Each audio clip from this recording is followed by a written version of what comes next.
On out there in YouTube land. Man, the land trucker. Check it back in. Give y'all another brief update on day 4 and day 5 of the PSD program. And we're gonna talk about what's going on with me and give y'all a few pointers, this, that, and the third, and we're just gonna rock it out. And maybe a little bit longer video, but we're gonna rock with it. So basically on day 4, which was Thursday, they did a health insurance class. The lady basically just talked about the health insurance, what options you had, this, that, and the third. And she also told you that you wasn't eligible for it right now because you're still not considered being hired on with the program. After you got your CDL and got hired on with the program, they would send a packet out to you. In that packet, you fill it out, send it back in, this, that, and the third, and they'll get your insurance going. I ain't gonna go too much detail about it. She will talk more about it when you get here. At 9, 11, 1, well, let's back up a little bit. Also at that point too, they told people, everybody was still in the classroom, they told people that basically the ones that had pending issues, they called their names out and told them what issues were pending. That's how I knew to tell y'all before about the 23 people that still hadn't passed the CDL permit test and the 20 people that had other going issues and some of that was mixed together. That's how I knew that, because they called them out in front of everybody. So they basically just let you know what issues you need to take care of. I also suggest that if you can have all your stuff cleared before Thursday, go ahead and do it. If you can have all your stuff cleared Wednesday, do it. The earlier you can get all your stuff done, the better. You do not want to get sent home, but do it. We even had somebody in our class fail the drug test. Like, if you know you got drugs in your system, whatever, don't come out here. Like, don't do it. You wasting your time. Don't do it. But yeah, take care of your issues or whatever. You came out here for a reason. Like, leave with your CDL. Don't have no reason to get sent home. I actually was making a joke with one of the people driving the shuttle, and I was telling them they weren't gonna send me home. I wasn't gonna get no reason to send me home. The lady made a joke and said that I'm gonna tell them you pee in the bed and they're gonna have to send you home. My response was, I buy the adult diapers. Like, they're not gonna have no reason to send me home. You can go tell them whatever you want to, but they're not sending me home, yo. So yeah, you got to have that mindset. They're not gonna send you home or whatever. But anyway, let's go on to the next thing. So basically, after that, they dismissed class, and from 9 o'clock, 11 o'clock, 1 o'clock, and 3 o'clock, they had shuttles running back and forth to the DMV. I advise you, if by like Wednesday you haven't got all your stuff cleared, I'm gonna say Tuesday. By Tuesday, if you ain't got all your stuff cleared, go ahead and look for it. They give you a sheet. They got all this stuff, like your whole week on there. Like your whole week is on the sheet.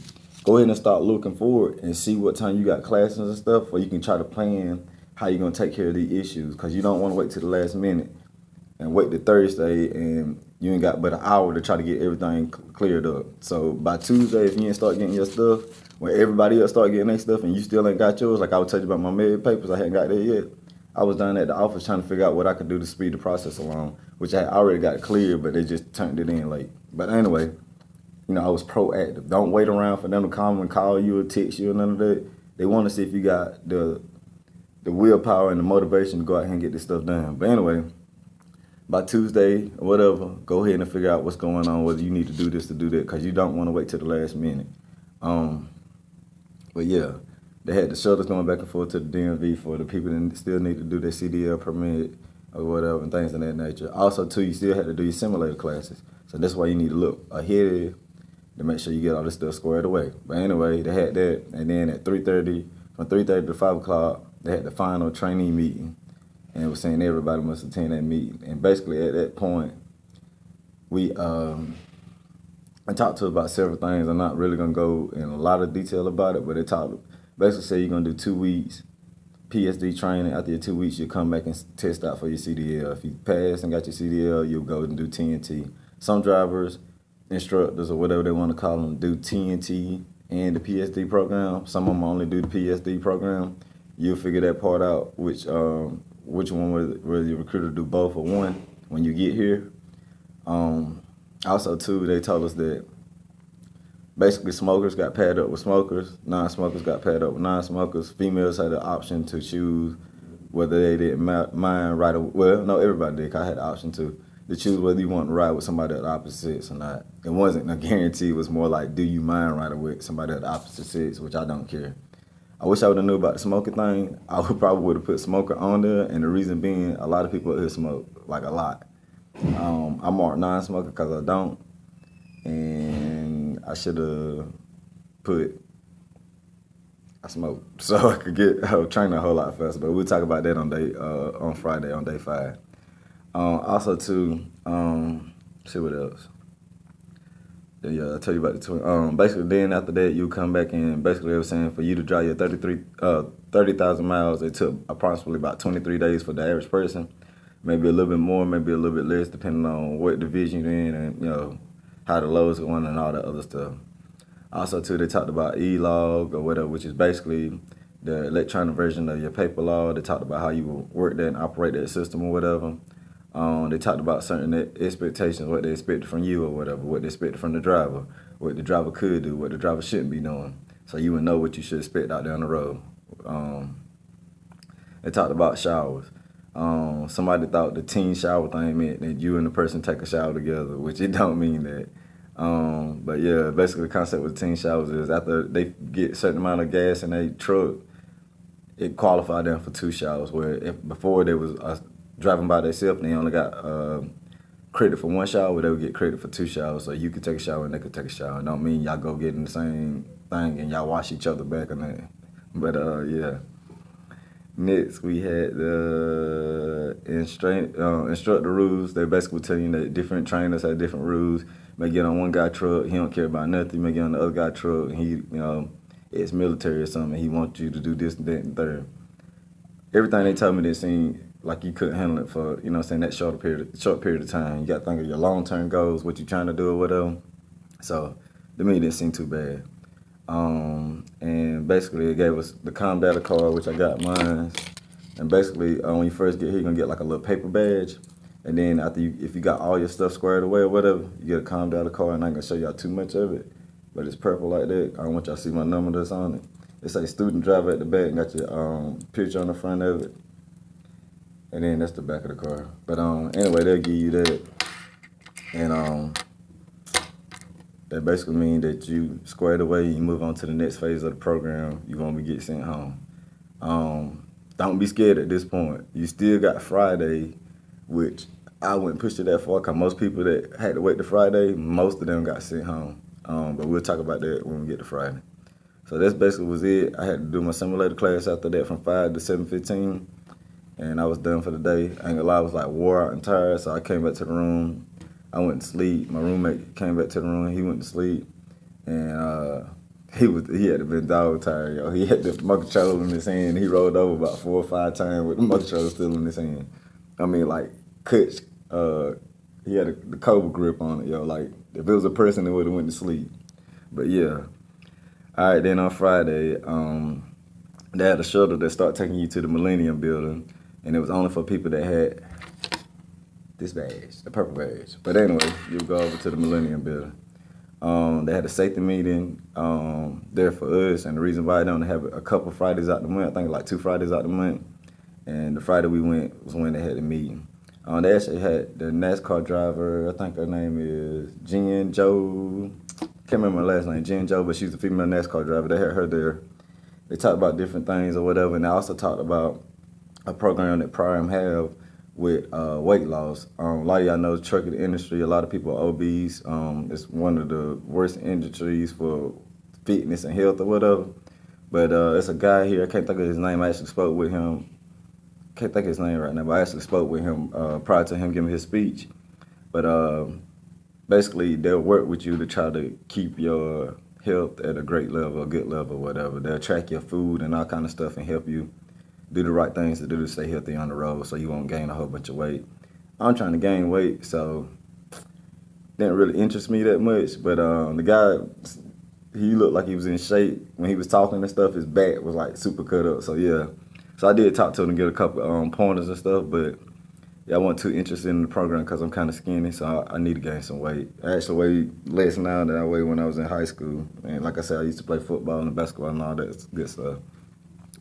Also too, all right, we're going on to Friday. But yeah, the people, went to the Millennium Building. Then after that, they gave us a tour of the Millennium Building. Well, before they gave us the tour, we talked to the guy that actually was just talking about the training program or whatever to try to help you stay at a decent body weight and all that other stuff. Then they gave us a tour of the building. After we had the tour of the building, they came and discussed certain issues with you or whatever. Let you know that your trainer will be giving you a call and this and the third. Unfortunately, I didn't get a trainer. The first trainer that I had, he called me and he basically said that he take the first guy that called him back. When he called me, I was still in a meeting. I missed him by seconds. He said I basically missed him by like 15 seconds. The first guy called him back 15 seconds before I did. When I called, he sent me the voicemail, so that's how close it was for me. I missed him by a couple seconds. Then the second trainer they tried to pair me with, he basically took three of us on this truck. We went to what they call the East, I think it's East Pad. We drove around in a circle for about 4 or 5 laps, and he had three of us on his truck, and we all changed gears. He told one guy that he wasn't gonna take him. The guy was kind of grinding gears and stuff. Took him out the truck. He left me and another guy on. We got on, drove around again. Stopped. He said basically he couldn't figure out which one he was gonna choose or whatever. Make a long story short, the other guy had done drove dump truck before and drove a bus before. I had drove a bus before, but I never did pre-trip on the bus, which I'm not gonna say what company I work for or nothing, because I don't want to get them in trouble. But I never did a pre-trip on the bus. Like they never even taught it to me. So the other guy had done drove dump trucks before, and he had done drove a bus before, and he could change gears slightly better than me, but it wasn't that big of a difference. And that's basically why he chose him, because he didn't have to teach him as much. The guy was straightforward. He didn't sugarcoat on that, and that's exactly what he told me, and I can understand that. Actually, later on in the afternoon, I went back to go play basketball, and the first instructor came in and talked to me again. It was like, man, you won't have no issues about getting an instructor. I could tell how you carry yourself and stuff. I try to carry myself in a certain way. Y'all hear me all the time saying, do the right thing. I even got this right beside me now because y'all know what it is. I was just looking at it, but I try to carry myself a certain way or whatever. So he was like, yeah, you should have no problems picking up an instructor or whatever. So, that's what happened with that. So, yeah, it's Saturday now. I don't have an instructor, man. I'm going to cry. I'm not going to cry. But, I know it happened for a reason. But anyway, yeah, I'm waiting on the instructor to give me a call now. So, anyway, if not, they got a program that you'll go through where you still get your CDL in the 2 weeks. So you won't be sitting here waiting for 7 to 8 months and no junk, and you don't got your CDL yet. They still got a program, basically like a backup program for you to still be able to get your CDL within your 2 weeks. At 8:30 for the ones that didn't get a purple badge and didn't go over to the Millennium Building, they had a meeting for y'all to discuss your pending issues. And then also to the ones that got all the issues fixed, they sent them to the Prime facility and whatever. And they got to take care of, tour and all the other stuff. At 1 o'clock, that's when we went to the pad and was doing the driving around I was just telling you about. We did that at 1 o'clock. And also at 1 o'clock, all the kids, all the people that didn't pass, finish their sim lab up, which is the simulator training. They had to finish the sim lab up. I was already done with mine, so I didn't have to come back. Actually, around that time, we were still out on the pad driving the truck. We actually drove the truck bobtail, which means you didn't have nothing on the back of it. We drove it like that. Then they had a flatbed truck side up and 2 reefer trucks side up, and you worked on backing. Prior to this point, everything we had been doing been on a simulator. We hadn't even been in the truck yet. So that was our first step into a truck. It wasn't bad as I thought it was going to be. Like I told you guys, I never drove an 18-wheeler before. I never even been in one till that day. It wasn't bad as I thought it was. It was some things that was I'm just be straight up. It was totally different from the sim lab. I'm just going to be honest. As far as changing the gears, yes, it was the same. Like putting it in where the gear pattern is, yes. Everything else was totally different. The feel of the gas, the feel of the clutch. In the sim lab, the clutch on the sim lab thing don't have no resistance on it. Where in the truck, it had resistance, which, if you drove a car, you can understand, you know what I'm talking about. The first trainer truck that I got on, he uses clutch. It felt about almost like a car clutch. I played with it a little bit just to try to figure out, because this is my first time getting in it. So I had it in the parking brake up, and I played with it a little bit just to figure out how, deep I need to press the clutch to get it going in gear and all this other stuff. it wasn't too bad. The second guy truck I got on, he did the thing what they call his floating gears. Was a virgin clutch. Like I don't think he ever messed the thing besides the stop. Like it was like terrible. It was hard, like super hard. If you drove it for 6 or 7 hours and had to keep messing the clutch, if he was your trainer, you'll cramp up. Like your leg would be shaking and stuff. It was super hard clutch.